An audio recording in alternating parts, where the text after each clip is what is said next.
Hello, everybody, and welcome to the Brett Tippie podcast. I'm Brett Tippie, and I'm here with an old buddy of mine, a sports pioneer legend, one of the godfathers and pioneers of snowboarding, the founder of the world's first snowboard shop, founder of the Camp of Champions that ran for 28 years on the Blackcomb Glacier, snowboard, ski, and mountain bike camp, and the Order of Pro Standard that does grill mounts, under visor, GoPro mounts, and a 360 Quick Connect, and a long-time shredder of many different disciplines. And yeah. And now I'm a realtor. And now you're a realtor. And you're my first snowboarder on the Brett Tippie podcast. Man, times must be tough. Although you're probably many people's first snowboarder, but there you go. How are you, Ken? I'm good, man. Right Super on. good. So we just did a night ride the other night. It was nice, riding in the rain, and we've been snowboarding together off and on for decades. And you've been shredding since like the Dead Sea was just sick. And like I say, you have a sports background, coming from Calgary. You started the world's first snowboard shop. The first snowboard shop. Snowboard shop. The snowboard shop. Yeah. With no What W. are you going to call it? The snowboard shop. What do you sell? Snowboards. Yeah, pretty basic. Maybe could have come up with a better name. Looking forward to something that was more franchisable, but It worked. whatever. For many years. Yeah. I remember you were on 10th, wasn't it, in Calgary? Yeah, I went to 410th Street. Yeah. I don't know how I remember that, but I think I met we you in the 80s. Yeah, we had the only Early 80s. the only parking lot in Kensington, and we filled it with a skateboard ramp. Nice. Nice. So what was your sports background like, and how did you get into snowboarding? Like, you were a skateboarder and a BMXer first, weren't you? Well, I started as a ski racer kid, wanted to go to the Olympics, wanted to be on the national team, that whole thing, and I was pretty good at it. And then my mom ran the Alberta ski racing thing and did all the organization for that, and she was a single mom, and we had skis, bikes, and skateboards, which was all you needed. So, what else you need? But one year I realized that no matter, when you're pretty much right now, realized that as I was doing dryland training that I was never going to get on the national team because, one, we didn't have the money, and two, my mom was too busy being a single mom with 4 kids to do the back massages and the, hey, my kid's awesome, for that, that get you into the next race up for ski racing. And I remember running, doing dryland training, doing my laps, and just all of a sudden it dawned on me. It was like, I'm never going to the national team no matter how good I get because I don't have the money. And walked up to the coach, and when I quit, and she's like, what? And I'm like, yeah, my mom runs this whole organization, yet I can't get a coach's choice to the next race up, even though I can beat everybody on this team. Fucking see ya. Yeah, I'm going snowboarding. Well, no, and it's funny when I look back on it. I think that chip is still on my shoulder from that, and that is a lot of the reason of why I ran camp the way I ran camp. Like, it was never about, yeah, sure, we loved the kids with money coming to camp, but I always had more time and effort for the kids that didn't have money, because I knew, and when I had the shop, like, when we'd sponsor kids, I'd always sponsor the broke kid because I knew he had more dedication and more drive. You sponsored me. I had no money. I'll sponsor anybody. I was a tree planner. Yeah, but you know what I mean, right? Like, it's like if you don't have money, it's like, the cliche ghetto basketball, football kid thing. You're way more driven and way more dedicated because this is it. You don't have if this doesn't work out, I'm going to go to university. There's no backup plan. Yeah, there's no backup plan. Yeah. Like, life's better when you don't have a backup plan because you're definitely more committed. So quit ski racing and then sat around for a month or so. And then I can't remember if it was December 79 or January 80, something like that. I ordered a snowboard by mail order from Tom Sims. And it's funny, like, I can totally see it still. Hey, Mom, can I borrow your credit card to order a snowboard? And she's like, why not? And then ordered a snowboard. Took the first run and knew it was more fun than I'd ever had ski racing. And I knew as soon as I did it, it was going to be the biggest thing ever, like, straight up. And so it came back in and, hey, Mom, can I borrow your snowboard or borrow your credit card to buy 6 more snowboards, thinking I'd sell them to other stores. My mom's like, why not? Boards turn up, and as it turned out, nobody wanted anything to do with snowboards. Like, nothing. And so, then I had the thought that changed my life. It was like, fuck, I guess I'm going to have to change these, I guess I'm going to have to sell these myself. Yeah. And then we, asked my mom again. It's like, hey, Mom, can we turn the walkout basement into a store? Why not? And that was how we started. And I mean, it was funny. It's like, you're 15 years old starting a store, nothing other than you want someone to go snowboarding with. And then I went to the Worlds in '83 and got second in half pipe and ran into Billy Ruff and Steve Caballero and Lance Mountain. And they're like, what, you just sell snowboards? You don't sell skateboards? I'm like, yeah. They're like, why don't you sell skateboards? I don't know. And it's like, well, sell ours. I'm like, okay. Those are legendary skateboarders. Yeah. Well, I mean, back then he was just little Stevie and, Lance and, and it was, legends. People don't know it, but Steve Caballero was on the cover of the first ever snowboarder mag. Oh, wow. That was put out by... you took the photo of your brother. That was the first Trans World snowboard No, cover. I didn't shoot the cover. Oh, I thought you shot that. No, Guy Motil shot it. Guy Motil? But Bob DeNike put out... that was your brother, though, on it? Yeah, it? Dave was on the cover, but Bob DeNike put out Snowboarder mag. And you have had lots of covers, though, that you've taken. Yeah, I have shot a few. and Cab was on the cover, bomb dropping this roof. And I remember going to the contest being totally intimidated and then ending up second was like, oh, man, how'd that happen? But it was kind of, when I look back on it, it's the same thing.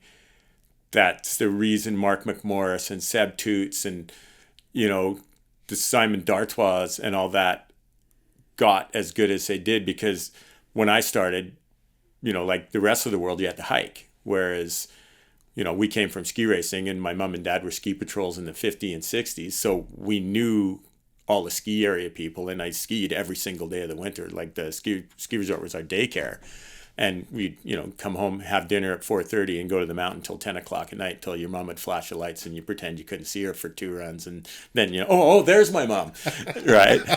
But what it's getting at is that it's that fanatical dedication, and then because we could ride lifts, we got better than everybody quicker. I mean, like I think about the guys hiking in Tahoe. Meanwhile, I got 50 runs in the time that they got 2. Yeah. So, you're pounding laps. Yeah, exactly. It's like the same reason you get so good riding the Whistler Bike Park. You don't realize how much vert you're doing. Yeah. So you go somewhere else and everyone's like, and I suck in Whistler, but it's like, I'm a god in Montana. How do you do those skinnies? Like, I don't know. But, so that's how I started. And then like I say, it went from there. Well, the snowboard shop, like I say, started in Calgary, but then you had one in Whistler.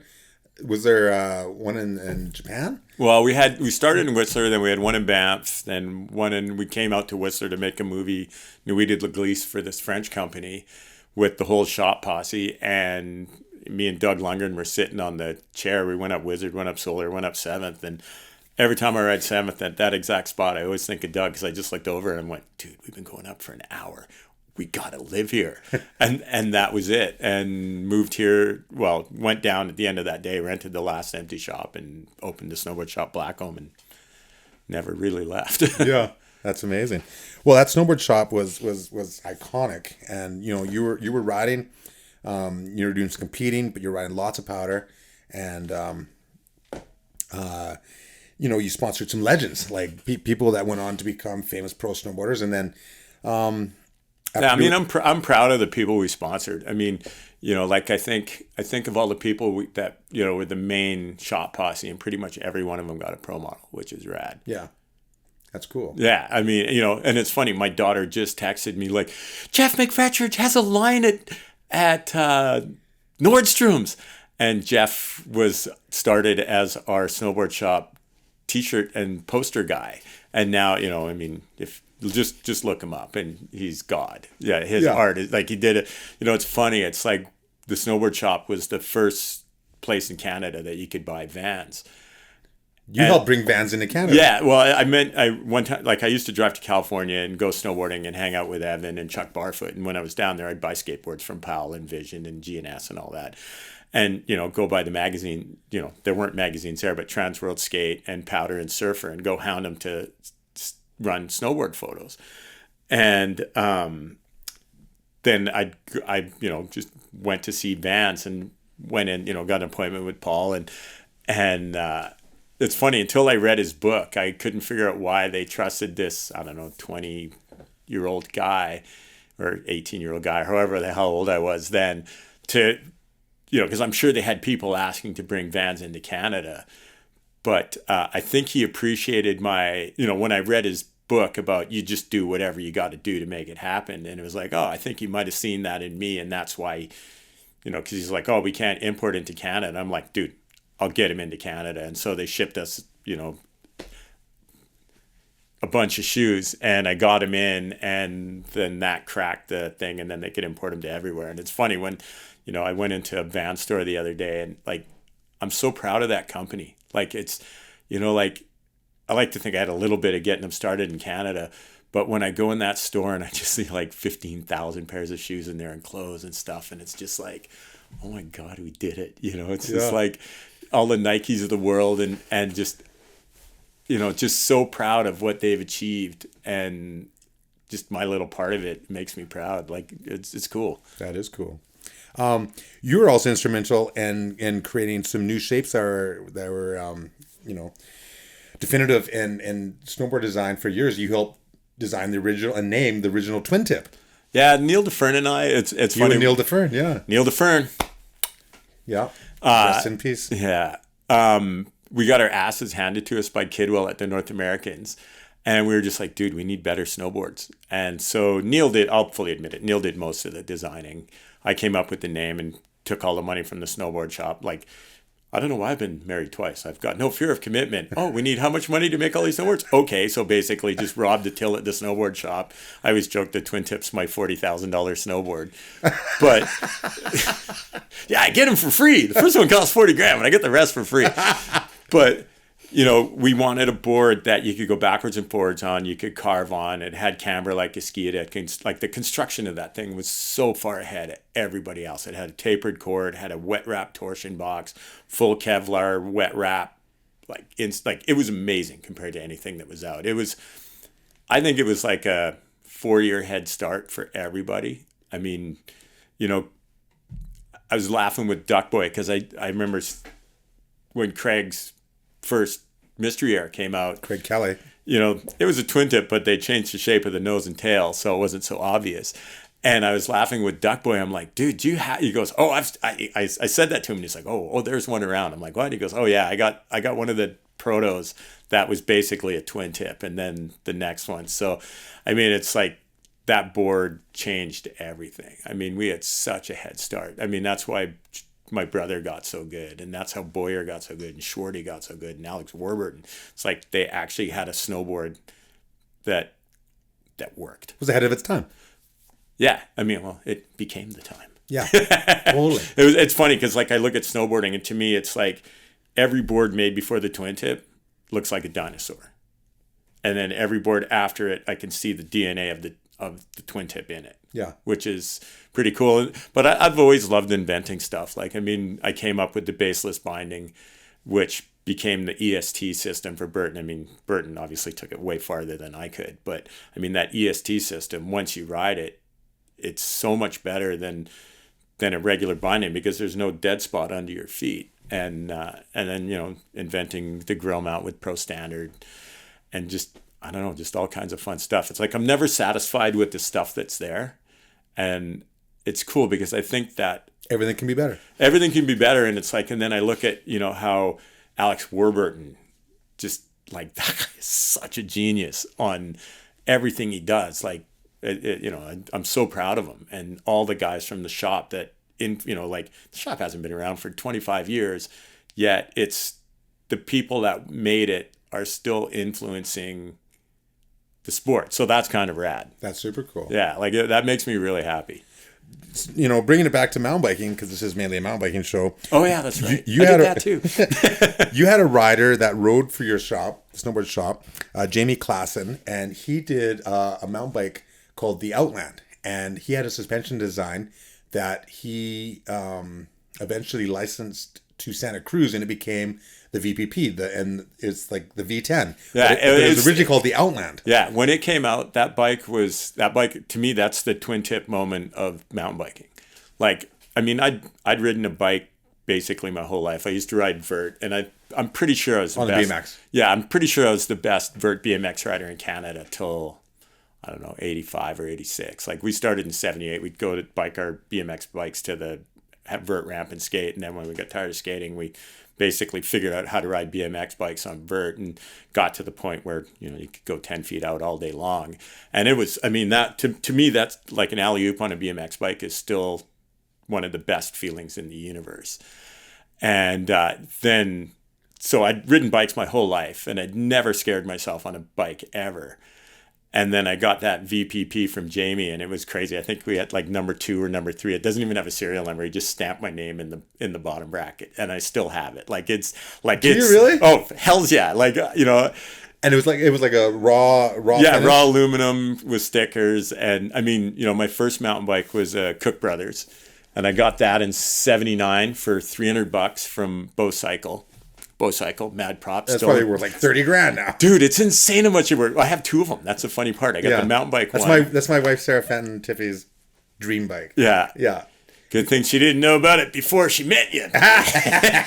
Well, he's kind of a dick, but man, has he got a nice bike. Got a Cook Brothers. But yeah, no, it's funny because you ride for Magura, and the levers on my bike are Magura levers from motocross. Like, straight up, and they're the fluorescent yellow too, which is kind of funny. Like, so, you know, I get your YT Decoy, the e-bike, and it's got the fluorescent yellow brakes, and it's just like, man, it's 30 something years later and I got a fluorescent yellow Magura, you know, like it's just crazy how everything comes around. But the more things change, the more they stay the same. Anyway, what I was saying, so I'm riding Blueberry Trail on my VPP, and if you've ever ridden a VPP compared to an old bike, the faster you went on a VPP, the smoother it got.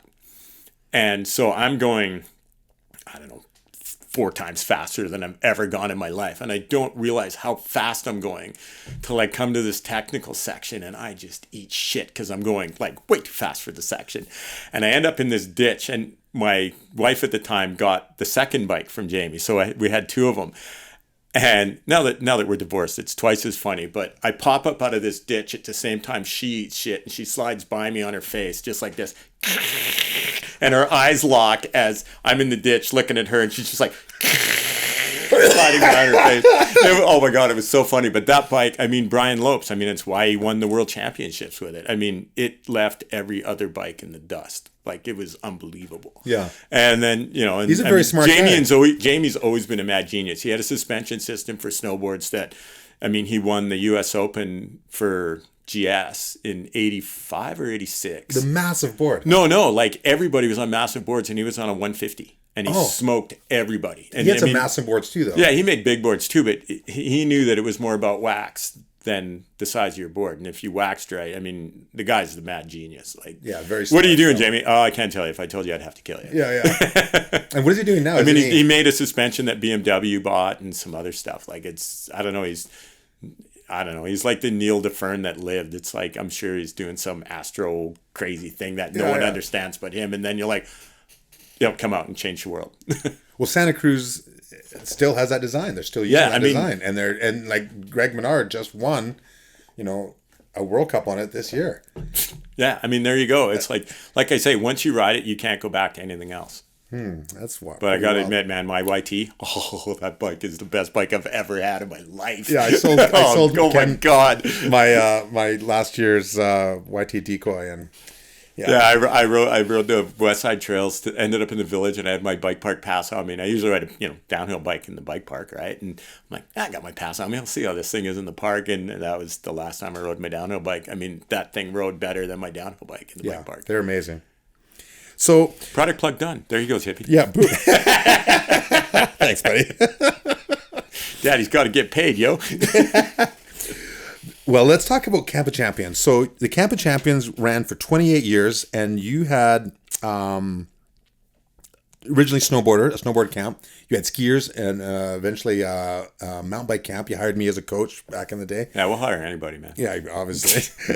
But actually, you know what? I waited for you to come out of the doldrums. Yeah. Because I wanted to start the camp, like the bike camp in, I don't know, 98, something like that. And I couldn't find you. I was phoning your dad like, I don't know, 3 or 4 times. Hey, is Brett around?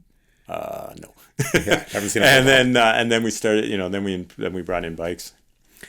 But this camp was awesome. Like 28 years of awesomeness. Like you had like huge park in the summer. It was a summer camp. Yeah. And people would come and you'd have pro coaches, the best in the snowboarding world, in the mountain biking world, and skiers. But you also had the biggest jumps. You had the best park in the world. I had the best park in the world in the middle of summer, without a shadow of a doubt. And the massive jumps and spines and just a work of art. I wrecked my ears in an avalanche in '95, so I haven't really been able to jump since then. Like, it's weird. I just get lost in the air. Like, it sucks. I'm not dead, so I'm not complaining. But it's like, what I loved about camp was every summer progressing what park design was. Like, that's what gave me my jollies. Like, thinking up new rails or how to make jumps better. And then, camp was never about making money. It was about making this insane thing. And like I say, going back to finding out at 15 years old that your ability to live your dreams is based on how much money you have. I wanted to do the exact opposite of that. And just camp made money, but maybe I had this thing that if I had money in the bank at the end of camp, I did it wrong. And, the idea of camp was to make this facility that was so progressive that it couldn't help but progress the sport. We had the first S rail, the first horseshoe rail, teeter-totter rails, just first curved C rail, the first curved box, different jump shapes where, we finally figured out the transition to the landing and that made them safer. And, just all these different designs. And that's what I loved about camp, was having this, the money to just, for lack of a better description, throw down to make this park. And because hire the best coaches. Well, and rock stars of the world. Because I used to be a pro, 1980s pro. Yeah. I don't even know I was a pro, because I guess I never got paid, so I guess I never was a pro. I was a pro BMXer because I did a show and I did a couple shows in malls, so I guess I was more of a pro BMXer than I was ever a pro snowboarder. But because they were all my friends just from doing the tour and snowboarding with everybody. When I was like, hey, I'm going to start this camp, can you come and coach? And Brushy was like, yeah, sure. And Nicole Angerath was, yeah, sure. And, Duck Boy and, the whole shot posse. The shot posse was so loaded at that time. Don Schwartz, my brother Dave, Boyer, John Stewart, Alex Warburton, Doug Lundgren, Flynn Seddon, Dano Pendergrass. Dano, used to rock. We had Todd Bowman. We had so many heavy hitters on the team that it was, the camp was. We had an unfair advantage right off the bat. And man, I can't imagine what I'd do with Woodward money. But and so, the idea was to make this insane facility with insane coaches. The way I look at it is, I wrote the blueprint for what modern summer camps are. You get the best facilities, the best coaches, and you give kids the best week of their life. Yeah. And it's funny, because when I think about how I do real estate, it's kind of the same thing, but real estate. Showing, what I loved about camp was showing kids, what was possible if they were brave and if they took a chance and believed in themselves. And real estate's kind of the same thing, just on a bigger scale. It takes bravery to throw down for a house and, know you're going to make these payments and, move to Whistler or whatever. And it's really, that's what I love about real estate. It's the same thrill as camp, just in a new way. It's like selling dirt instead of snow. Yeah. Oh, amazing. I remember going there and obviously the sculpture of the snow and all the rails and everything was awesome. And the sunburns. And the sunburns. Oh my God. Oh man. Yeah, like leather. Yeah, you're like leather. But you'd start in the morning and you'd have breakfast, a good breakfast, then you'd with crazy loud beats. Yeah.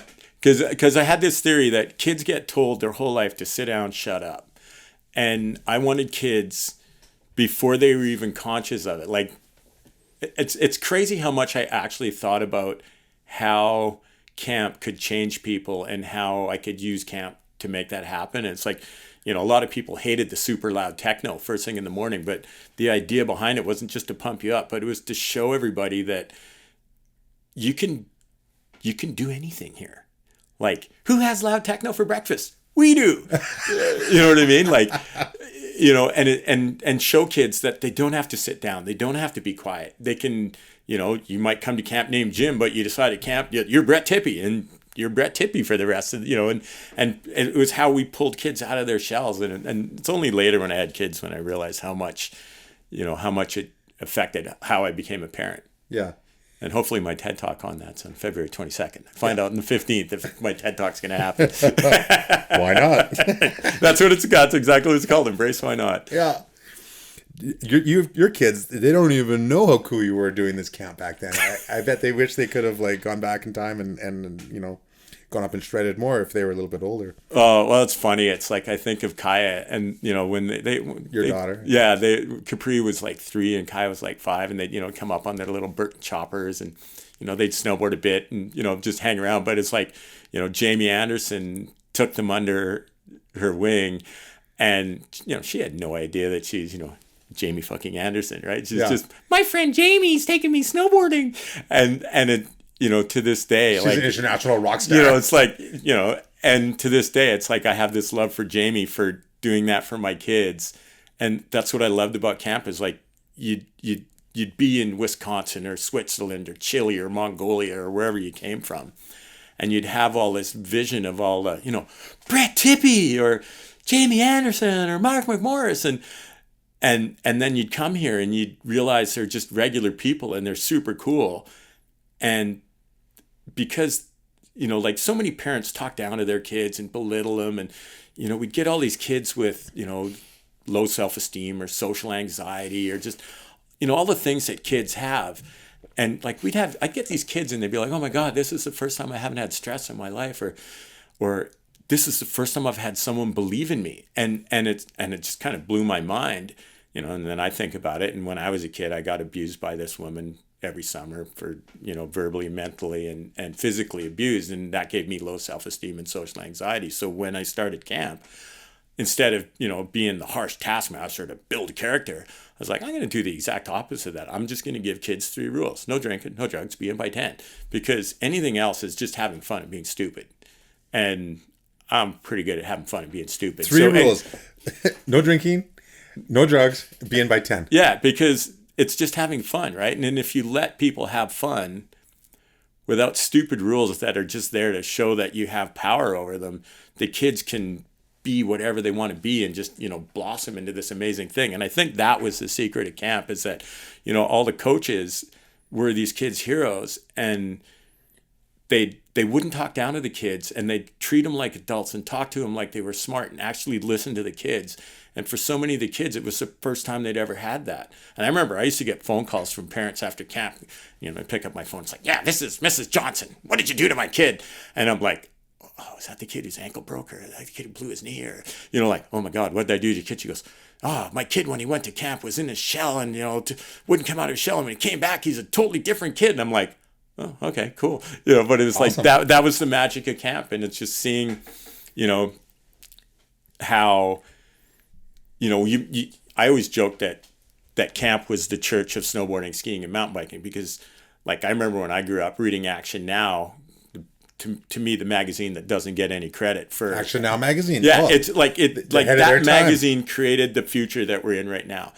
If you were in California, it was the lamest magazine ever because you knew it was bullshit and everything was in there just to sell an ad page. But if you were in Calgary or Wisconsin or Toronto or Newfoundland or wherever, you'd read this magazine and everyone was skateboarding, everyone was riding BMX, everyone was doing motocross, everyone was listening to punk rock, everyone was listening to new wave, all these, they were riding go-karts. I don't know if we're jumping horses over logs on the beach. It's an inside joke. And, but you went, oh my God, that's what California is. That's what I want to do. And so you do all these things. And then of course you'd go to California and you go, oh, that's not what the world was. But that magazine inspired so many people to do so many different things. It's amazing. That's the first time I actually saw snowboarding, I think, was in an Action Now magazine. Tom Sims cover. Yeah. And early. Yeah. Was he in a 1980, 79? He was in a wetsuit. In a wetsuit. God, yeah. Me and Lester Quitsaw went snowboarding in a wetsuit one time just to see, Tom wears a wetsuit. We should wear a wetsuit. Oh, never go snowboarding in a wetsuit, ever. Every fart, all your sweat, everything. We hit a 67 Mustang and we'd take off our wetsuits and get in the car. And we stunk so bad. Yeah. It was the worst thing of all time. How Tom got ladies, I have no idea. Lester was a diehard musician and a snowboarder. Yeah, well, he broke his back at Sunshine. He hit a cat track. He was the fastest snowboarder at the time. Like he had down weighting down to an art, and he was so much faster, and he was incredible. And then hit a cat track on Brewster, broke his back, and his rehab, just played guitar, and then won a Juno for Best Blues Album a bunch of years later. And it's funny because when I hit a cat track in Verbier at 800 miles an hour, 12-foot drop to a cat track, and basically exploded, I was in the air long enough to think, oh man, I hope I didn't wreck my back. I totally don't want to learn how to play guitar. That's how long I was in the air. Is that what you're thinking? Oh man, yeah, it blew my knees, so I got off lucky. Oh gee. Let's take a quick moment for before we go back to camp for the Ride Wrap Crash of Your Life. So Ride Wrap is a protective film that protects bikes, and they have a special feature. They're our sponsor. We have the Crash of Your Life, and this is it. What was the gnarliest crash of your life, and what sport was it? Oh, I got one of each. Let's see. My best slam in BMX was I was doing a show in a mall, and we had this portable ramp, and we were just I was just on fire that day, and just 10 feet out all day long, right? And came in, like, hooked my back wheel on the top just slightly, and it just threw me forward a little bit, and our demo ramp had this like little, just like, you know, that tiny bump at the bottom. I was just a little bit forward, hit that bump, and just ended up sliding across the floor on my face. Just like turned this whole side of my face into bacon, basically, from here all the way down here. And the best part is a week later I had to get my passport photo. So my passport photo is just like full bacon face. But oh man, you got such a big head too when you get your there's a passport lot of picture. bacon, man. There's like a half pound. Your head's so big when you get your passport picture, you need both pages. Totally, you and me, like same thing. Yeah. And then skiing, I think my favorite skiing one was when I was racing downhill, and I'd got team skis from Atomic, and they were so fast compared to any other ski I'd ever been on. It's like, you know, when you're going so fast that everything slows down? Yeah. It was the first time I'd ever had that, and I thought I was going slow, so I opened up to skate at 60 miles an hour and just exploded all over the course. Oh my God. And then snowboarding, I've had a few. Greg Stump's got one in like super 300 frames a second slow-mo at the Worlds in 86 or 87 in Breckenridge. I went to do a 3 off the first hip in, and as I went to spin in backside, the whole lip broke off, and I just basically went 20 feet to the back of my head. That was a good one. Nasty. Yeah, it was funny though, because I got so sick of everybody asking me if I was okay, I pretended to have an epileptic seizure. And then Jose Fernandez called an ambulance, and the ambulance comes and I'm fine. I'm just kidding. You know, like, I mean, if you know me, I'll do pretty much anything for a joke, right? Yeah. And I'm like, dude, I'm fine. I was just doing it for a joke. And they're like, no. And they gave me this epilepsy thing, this drug. And I swear to God, I was so baked for 3 days. I couldn't even function. Like, we had to give someone a ride to the airport in Breckenridge, and I'm like, oh, I'll come with you. And I just like pick up this yogurt. Oh, I haven't eaten anything all day, and I start stirring this yogurt, and I stirred it like the 70 miles from Breckenridge to Denver. Put it down. Okay, see you, man. Gets out. I'm like, oh, yogurt. I'm kind of hungry. I better stir it first. And I stirred it all the way back to Breckenridge and then forgot to eat it. So that was a good one. And then I got caught in an avalanche in Chamonix in 95, and that one blew up. Like, actually, it was right there. And blew up, I think it was called the Barrows Channel in my ear. And because I went under 4 times and came up 5, luckily. But there's all this internal pressure in avalanches. And because my nose and ears and mouth were all full of snow, the pressure couldn't equalize in my head, so it blew up these channels in my ears. And that's why since 95 I haven't really been able to jump or do anything like that. And I miss sending it, man. I'll fully, like, when I watch camp, you have no idea how bad I wish I was 15 again. Like, yeah. Those jumps are so perfect. And then you have all the best riders in the world who are making it look easy. Oh yeah. You know, and then you're just like, Yeah. So those are probably my three best. Yeah. I mean, mountain biking, oh God, I've had some good ones mountain biking too. Like, I remember we were on Blue Velvet and I carved into this one corner, and just as I was carving into the jump, my back wheel hit a boulder and basically kicked my bike sideways, and I went wailing off the side. And luckily my BMX skills kicked in. I just basically ollied off this bridge, but I landed and just totally compressed on my V10 and just basically blew the bike out the front, and I thought I got away with it. But I jacked my back and hit both my shoulders. Just like, oh man. Gee. Let's see. And then I got smoked into a wall at A-line. Some guy tried to pass me in a super tight spot. Just drove me into the wall. I went from, however fast you're going on A-line to a dead stop, and, bounced up like a dog that had been hit by a car. And the guy's like, "Oh, you okay, bro?" And I snapped on him. I was like, "Dude, do you really care? If you'd actually cared, you wouldn't have passed me at the tightest part of A-line. If you're anywhere near me when I get to the bottom, I'm gonna punch you." "Oh no, I'll follow you down, bro." "Dude, you don't care. Fuck off and go away." It was pretty funny. Oh my God. Yeah, I've had some good ones. Oh, for sure. But it's funny though. It's like, you learn a lot about yourself when you wipe out. Like, I've learned that I really like physio. I won't go to the gym to save my life, but if you tell me to go to physio, I'll go every day. Yeah. Oh, gee. Well, I can't even imagine all the ones you've actually had that, I've had lots too, so I can't even remember all of them. Yeah, exactly. Well, yeah, don't even get me started on concussions. The first time I ever came to Whistler, I had such a good concussion. All I remember is the director peeling off $100 bills, jumping something that I think was Air Jordan on Whistler, because it was the biggest thing I'd ever jumped up to that point, and then staying at the Hearthstone Lodge. That's all I remember. Yeah. Oh, gee. Whatever. Well, luckily, there was enough to make it stay. What about that crazy shot of Doug Lundgren that was on the back page of Transworld? That's the when he was like a little speck in the air. That was and it was him and Damian Sanders going back and forth, and that was Doug the raddest day ever, man. Like that shot of him is just a shot of the valley. Well, with Warburton down in the corner, just gives it the scale. Like, I mean, that shot's an iconic shot. Yeah, like, I'm good friends with all the guys from back then. Did you take then. that shot? Well, I have one just like it, but speaking of being wrecked, I had the off the wind lip. I had sunstroke so bad that day that I was basically hiding under my hoodie, and I'd hear the guy come in, and I'd just hold my camera out and just and then just tuck it back in, because I didn't want to leave, because I knew it was like sickest day ever. And like Damien would do something, and then Damian Sanders, who was the god of going big, like he started the whole tricks off cliffs. Like, I think he's the start of modern snowboarding as far as free riding goes. Like, backflips off cliffs, and the personality to match. And I love that. He dated a penthouse playmate. Yeah, and he had the wild hair, and he wore leather, and just the nicest guy ever. Like, the 100% nicest guy of all time. Yeah. And and then Doug and Damien just go back and forth. They're going huge, and they're going higher and higher, and then and Damien goes, "That day was the end of my snowboarding life." He goes, "I blew my knee trying to keep up with Doug." Yeah, and that was it. And then what happened to Doug when he sent it for that iconic shot? Didn't he rupture his spleen or something? No, he was fine. It was just one of those.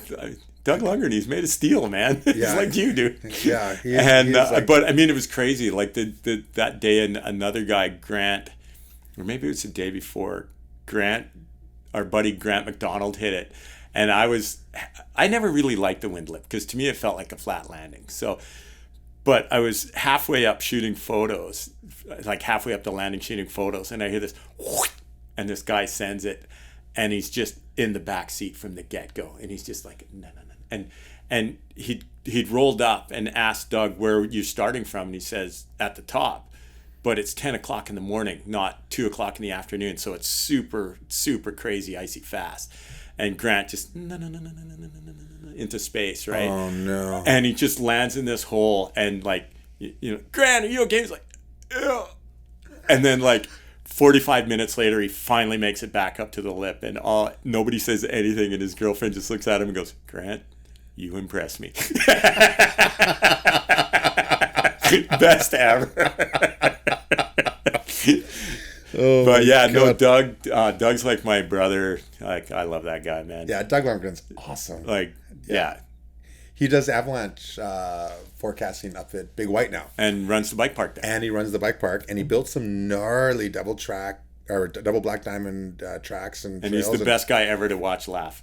Oh, he's funny, dude. My kids wouldn't watch movies with him because he'd laugh so hard that they couldn't hear the movie. Yeah.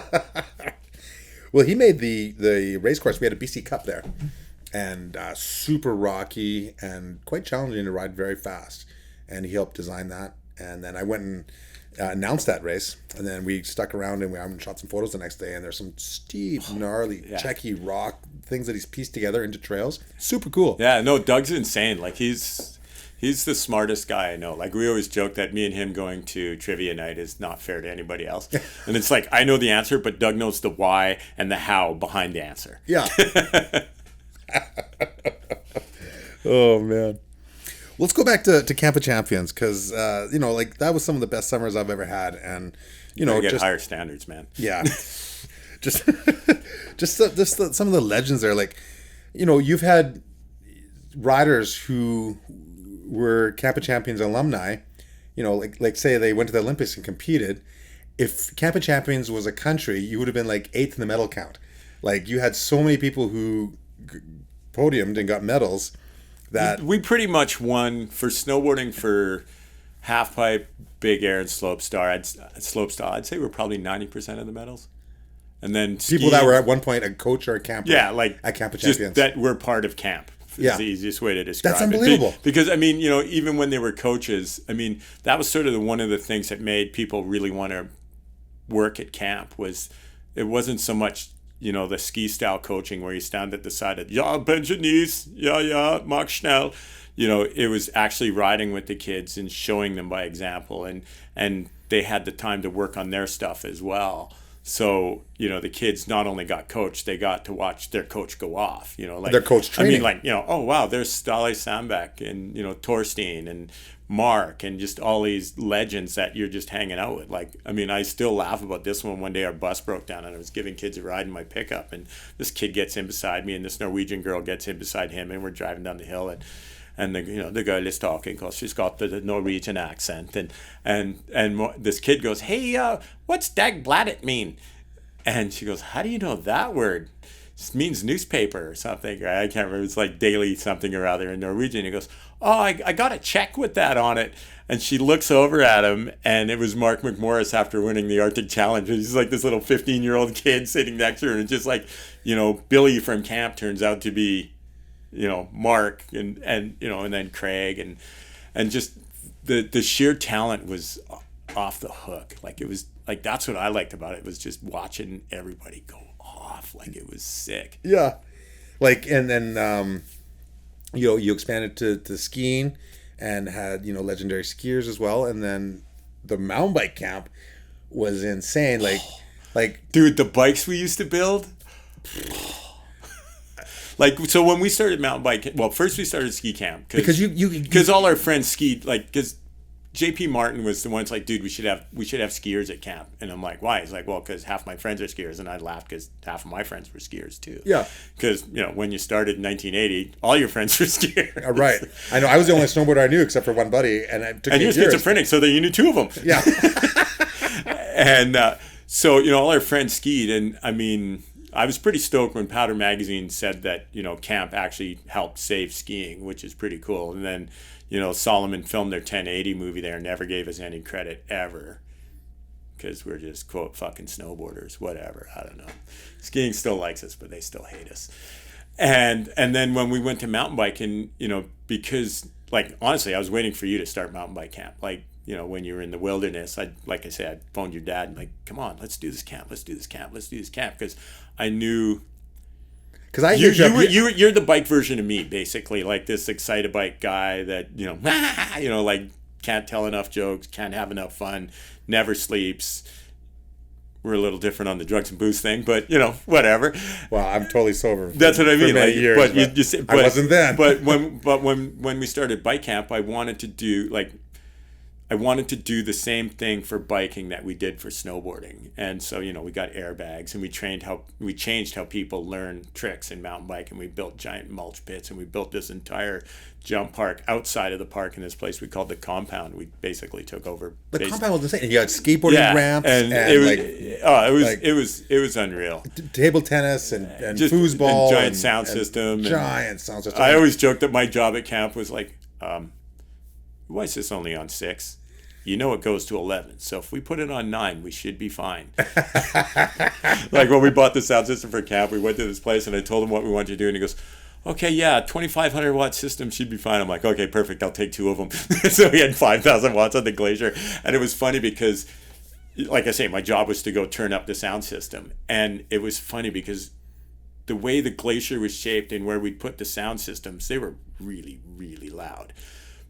But they weren't obnoxiously loud. And then one day a kid got hurt and I had to go to the helipad to help, with the loading in the helicopter. And however the bowl was shaped and where our sound systems were, it focused the sound right onto that spot where the heli was. You couldn't even hear the heli come in. It was like 3 times as loud as it was on the Glacier. It was epic. It was the best thing ever. It was like that Neil Young, more barn. But, and so when we did bike camp, I wanted to take that whole, let's create the raddest thing ever. And then, back then, I don't know if it was a case of people didn't have the faith in the bikes or a faith in the market or whatever, but, we'd rent the bikes the first year and everything just blew up. And then, being that guy with no half button, I was you were renting bikes to the people that wanted to have sick bikes. Yeah, because, when back then... You had tons of them, too. Well, back then, you couldn't really get... there. If you lived somewhere else, like if you lived in Whistler or Vancouver, you could get pretty good bikes. And then I just had this idea one day. It's like, if we're going to have this insane thing, we should have the best bikes ever. And so I got in touch with Santa Cruz because, of course, I want VPPs for everybody. But anyway, so we wanted to make the best bikes that we could possibly make. So Norco was the first one to believe us. So we built up these A-lines. And then we used to buy them stock, like the stock build for A-lines. And then as we grew, like we got to be friends with the guys at Banshee and Transition and Santa Cruz and Intense and who else? I think we had like 8 or 9 brands at one point. And then we had a deal with Banshee where we could buy... You had like dirt jumpers, you had downhill Spank bikes. And... you were like when Spank first started. We brought Spank... We broke Spank in North America, for sure. Yeah. Because, in their rims, we used to do 2 boxes of tubes a day with bike camp, like 50 tubes a day. And when we switched to Spank rims, we had none. Because how many kids were at camp back then? Like 1,200 kids? We'd have like 1,200 kids Skiers, a summer. snowboarders, and bikers? Like probably 600 snowboarders, 400 skiers, and a couple of hundred bikers. Like 300 bikers, I think, or 400 bikers was our biggest year. But the bikes were insane. So we had this deal with Banshee because they knew that what we were doing was building the sport. And we wanted to, we hated fixing bikes. So we figured if we built the best bikes ever, Jeff Young, my buddy from snowboarding from way back, he basically spec'd these bikes. Like we had Hope hubs and like Spank rims and Rocky Mountain race face parts. We never had Rocky Mountain race face parts, and just like the best builds you could ever possibly build. Like the bikes were they were like between $10,000 and $13,000 bikes. Yeah. And then like my math for camp is like, because it's expensive to do all this stuff, and my idea is that instead of renting bikes and the money being out, we'd build all these insane bikes and then sell them on Pink Bike after for basically what they cost us. So one, we'd help grow the sport by getting these ridiculous bikes out there, and then having the kids have more fun because they're not standing around all day fixing flats and all that stuff, and they're just riding. So it was, and then get Brett Tippie as your coach, or Kelly McGarry. Kelly McGarry. Oh God! Like Reese Wallace. You know what the craziest one is about Kelly McGarry? I was in a plane, and I get this text. Like when Kelly died, you didn't get texts in airplanes. Like you never got them right. And I get this text at 35,000 feet that's like, hey, Kelly McGarry just died. And I swear to God, to this day, it was him going by me. It's the only thing I can think of, because you didn't get texts and planes. And then, got off the plane and found out it was true. And I think I cried for 3 hours straight. Yeah. But it's just like, I mean, that guy was, oh God, Kelly McGarry. He was awesome. And then, Mike Montgomery and Reese Wallace. Reese and the whole post office crew. And I mean, it was fun riding with those guys. Like, oh, yeah.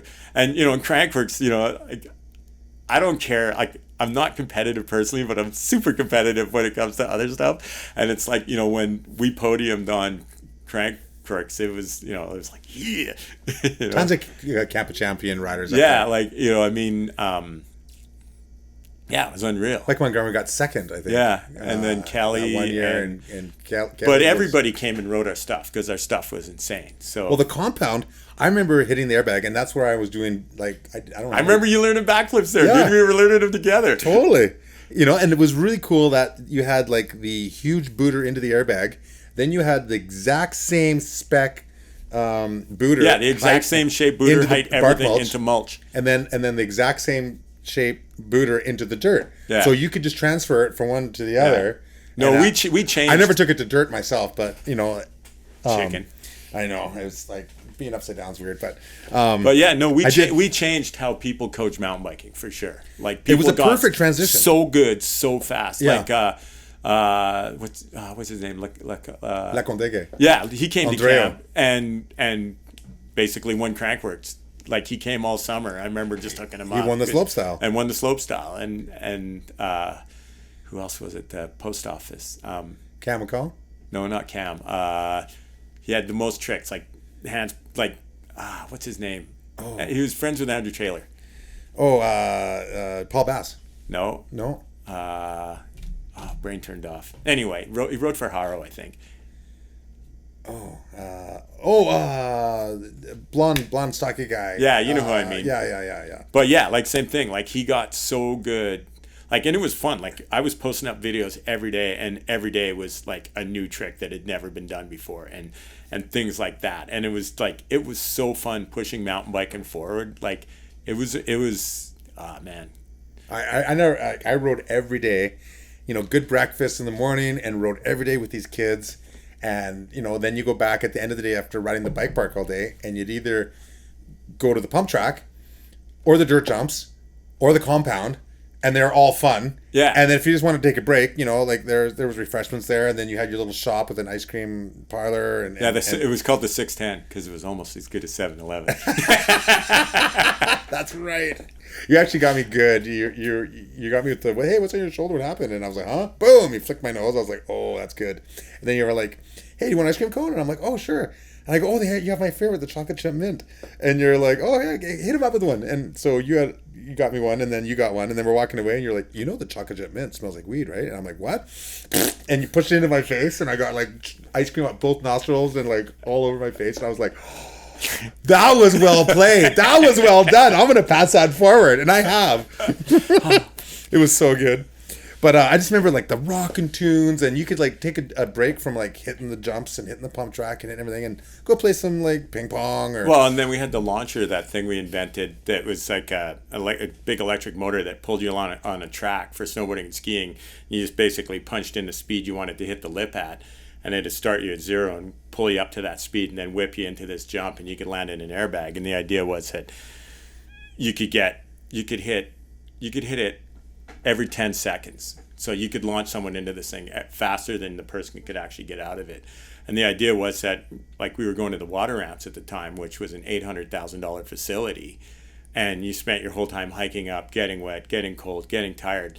And you'd get tired from hiking up instead of getting tired from learning tricks. And so I was like, oh, man, I can do better than that. So I invented this thing called the launcher, and had the guys at M Snow basically create it, and then launched it at camp. And I mean, that thing, but Canada Freestyle didn't really like it because they didn't want some $30,000 invention with a $20,000 airbag replacing their $800,000 facility. And the idea was that this thing was portable. Like, you could take it anywhere, and you could teach kids how to launch. And I mean, I think, now I'm sure it's going to come up, the Olympics, but that's my whole gripe with the Olympics is the amount of money that's wasted on 5 people. Like we had a thing with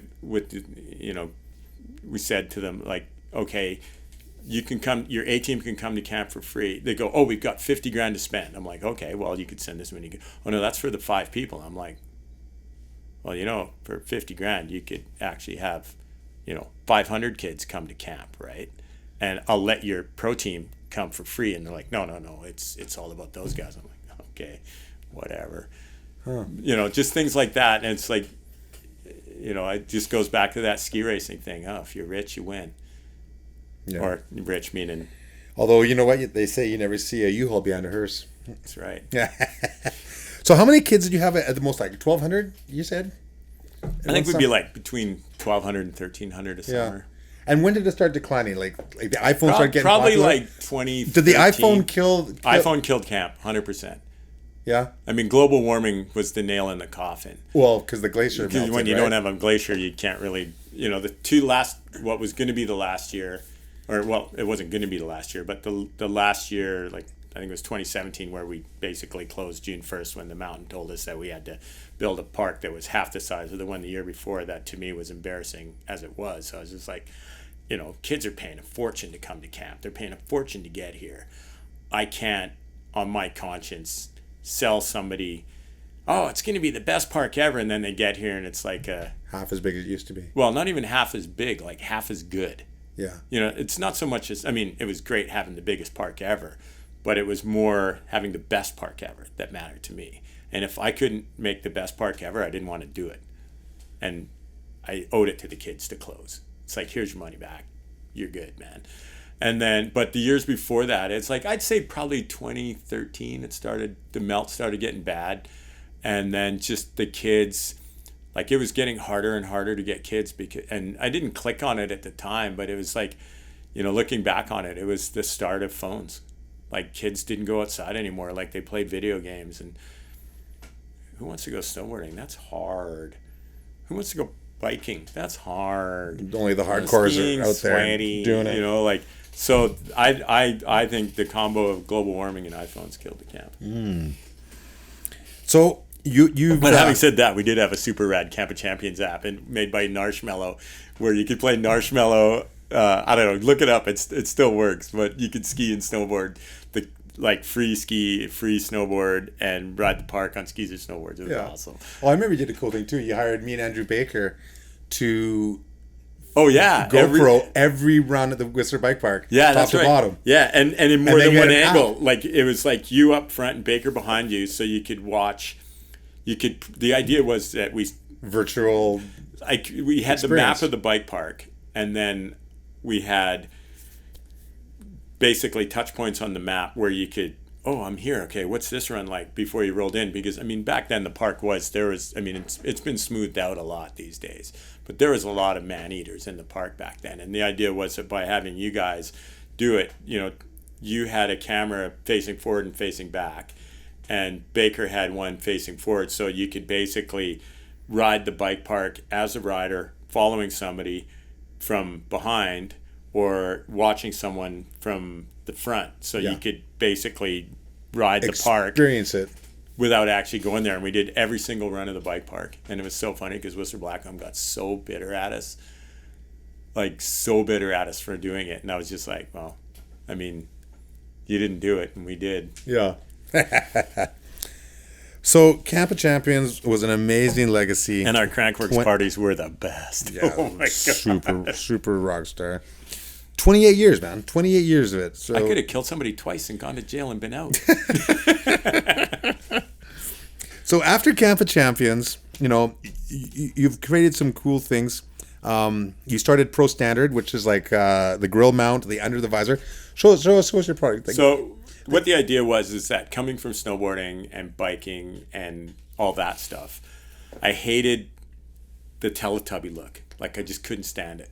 And so I created this, which fits in your mouth and you can film, but you can also grab it so you can film with your hand and it hooks on stuff and hangs on things. And You can use it like a tripod. yeah, and then it's also a tripod. So the idea was that it replaces 90% of the mounts that you use for all the sports that we care about. Yeah. And not look like a Teletubby. Yeah. And I mean, it was the first mouth mount that came out, and it blows me away how great it still sells and how many pros use it. Like, you know, And surfers love it. Well, Francis Cade, like a road bike YouTube guy from England, called it as the best way to film on a bike, and it totally blew up our sales in biking. And then, you know, Kia Diabotiz and Rio Stevens and Jake Kelsick in kite surfing and windsurfing called it the same thing. And then, you know, Anthony Napolitan and Ryan Nyquist, you know, they swear by it for biking. And then that Brett Tippie guy swears by it for mountain biking. So it's I like the under the visor one. Yeah, that's this one. Where is it?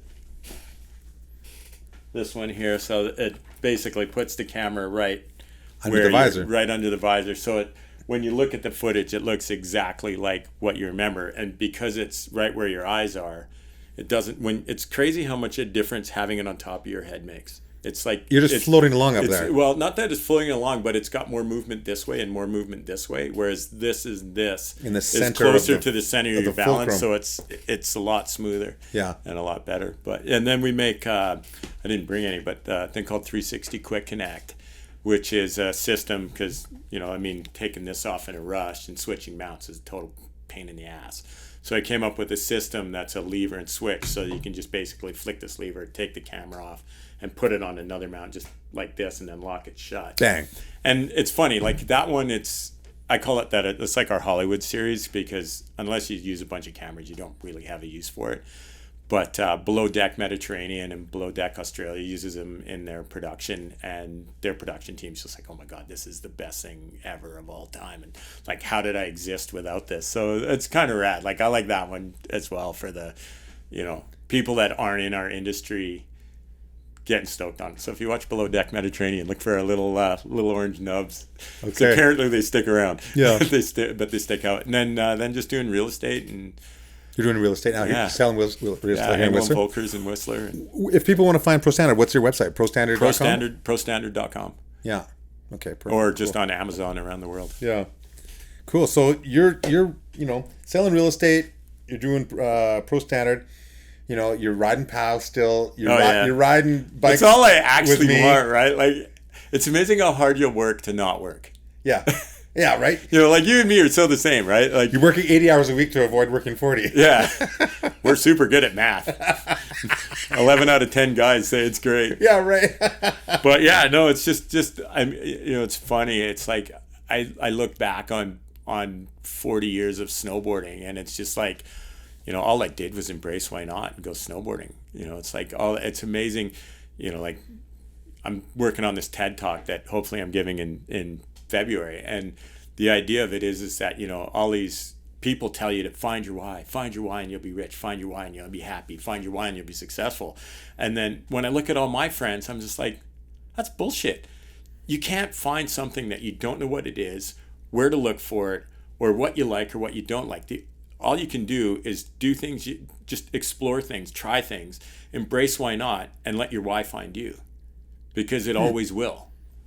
Interesting. And that's basically what my whole TEDx is on. And then it's like taking all the lessons I learned from all these kids at camp and showing how by taking what camp taught, you can actually raise happier kids and have a more fun life as a parent. That's cool. But I could be wrong. Yeah, who knows, right? Well, either way, you've had a lot of fun over the years, and you've made a lot of fun for a lot of people. You've changed, you know, the sports world with a lot of your endeavors, and you've inspired and created many good times for myself and many of my heroes and many people I don't even know. And so I thank you for that. Oh, my pleasure, man. Yeah, it's you know, it's an honor to be your friend, and let's go shredding soon. Yeah. Yeah. I promise I'll charge my bike. Yeah. I'll never do that again, I promise. I know, right? Oh, I was such an idiot. Oh, season's over. I won't plug it in. Hey, you coming biking? It's 10 o'clock at night. Let's go. Oh, my God. The rain. Seriously, riding with Tippie at night in the rain on an e-bike, one of the most fun things I've ever done. Yeah. Like I've never had a bike that makes me laugh as soon as I get on it. Yeah. And I mean, my most treasured possession is my old Cook Brothers. Like 100%. And I get on that e-bike and it's even more fun than that. Yeah. Like just all shred, no dread. It's just all good times. The rest of it's Neanderthal biking. We got fire. Oh, awesome. Dude, thanks for coming on the show. My pleasure. Before we go, though. Show, I had a good time. Yes. We always have a tradition here where every guest has to tell a dad joke or a joke, some kind of joke. And so, you got a joke for us? Oh, put me on the spot. You know, I suck at making up jokes on the spot. One of the pun masters, you know. God, I got nothing, man. He could tell us a joke, but he'd probably just laugh. Are you? No, I'm the word. Like I always joke that me and Tippie are the same person when it comes to jokes. Tippie reads jokes and remembers them. I make up jokes and forget them 2 minutes after I've said them. It's just like, oh God, good dad joke. Okay, just give me a minute so we won't talk so you can cut it out and cut the 5 minutes of dead time. I'll tell you one. You're a bit of a sports celebrity. How do celebrities stay cool? They have many fans. Fantastic joke. Yeah, thank you. Dad joke. My wife said I should do lunges to stay in shape. That would be a big step forward. Except you heard it wrong. You've been making lunches for weeks. What am I supposed to do with all these sandwiches? How are these supposed to get me in shape? Oh God. Well, I'll tell you my daughter's joke. No, I can't tell you my daughter's joke. It's her joke.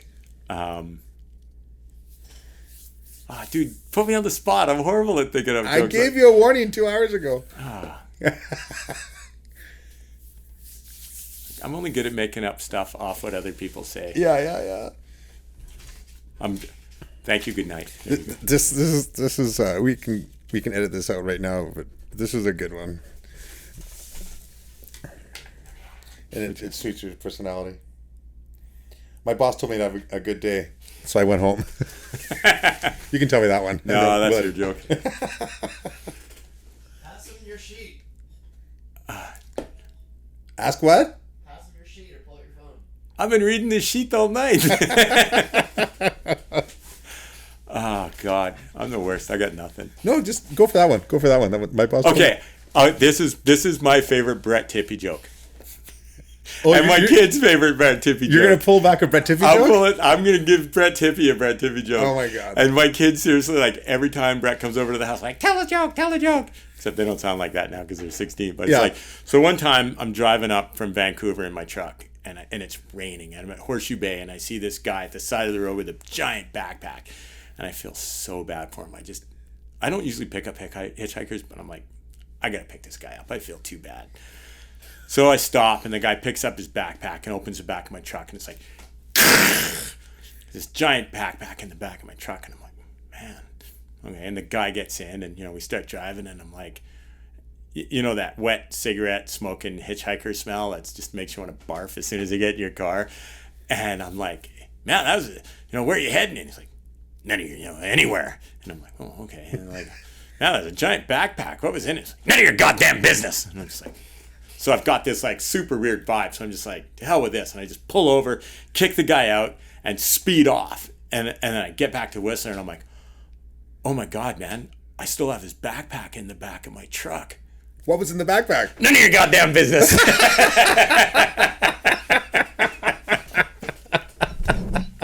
My kid's all-time favorite joke. Classic. I love it. Awesome, man. Right on. Well, the one and only Ken Achenbach, everybody. Thanks for being here, brother. My pleasure. Thanks for having me. It was awesome. Check him out online, prostandard.com. Yo! Or Angle and Volker's, Ken Achenbach in Whistler. Yeah, buy some real estate from me. Actually, it's funny, not to give myself a little product plug, but one of the cool things about how I do real estate is that it doesn't actually matter if you live in Whistler. I've got this thing set up called Find an Epic Agent, and when realtors do deals with each other, they give each other 25% of the commission, happily. And then when I became a realtor, everyone's like, well, why would you give Brett Tippie 25% of your commission for sending you a client? And I'm like, because we give it to each other happily. we should give it to each other this way happily, because there's tons of money in real estate, and ski towns are expensive, and well, everywhere's expensive. So I think the money should be shared with the people that help you make money. So I do this thing where it doesn't matter where you live, hit me up. I find you the best agent. I connect you with them. They pay me a referral commission, and then I pay you 25% of my commission. So it adds up to depending on where you live, it can be up to $1,500 for every $500,000 of your house. Wow. And it's a totally different way of doing real estate than anywhere in the world. Well, you've always changed the game. I'm good at that. Yeah. No, it's how it should be. And thank you, good night, because we are now getting the wrap it up box. We can talk all night. We usually do. There'll be a part 2, I'm sure. Ken Achenbach, everybody. Thanks for being here, brother. My pleasure. Yow! Thank you, good night. Thank you, good night. We're here all week. Goodbye from me and goodbye from him. Thanks, bro. And that's a ride wrap.